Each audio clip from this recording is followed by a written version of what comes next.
left over for our emergency fund. We're also going to put more money towards closing costs. That could be $10,000. So we're talking to $70,000. Like I said, you want to have your emergency fund left over. So maybe that's $30,000 more. So you need to have about $100,000 to buy a $300,000 house. If you want to do it the right way, have that emergency fund, put 20% down, and pay closing costs. It's not cheap out here to buy a house.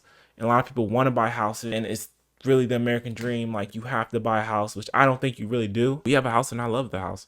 I'm not upset that we bought it, but it's also a house hack. This house is an asset, and a lot of people's houses are liabilities because they take all this money out of your pockets. They're super expensive to maintain, but this house actually puts money in our pockets because we're house hacking it. Let's see what else he's talking about. How was your day? Good. My wife Sarah and I were waiting for our daughter to get off the bus. We'll eat something real fast, then we'll go look at a couple homes. Oh, there's a bone in here? There is, yes. There is a bone, yep. We've been having trouble finding the right home because the bigger the house you want, the more expensive it gets. And we need the room for the family, the dogs. They need a yard to run around in. And that's where I come in. Like, yes, we have 2 dogs, but I'm not looking for a house for my dogs to have space. When I'm talking about putting $60,000 to $70,000 down for a house, I'm not thinking about my dogs at all. Like, I love my dogs, and don't get me wrong. Like, I want the best for them.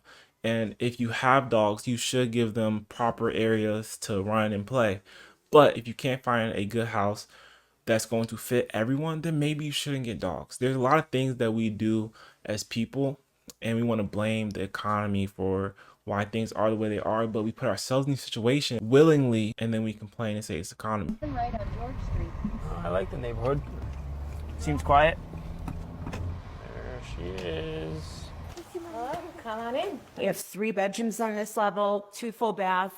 It's a very nice house. What price point are we looking at? Probably around 300 to 325. And I think that's very reasonable. 300. I like 250. Honestly, I like 200, 250. I want to have a house paid off by the time I retire at 50.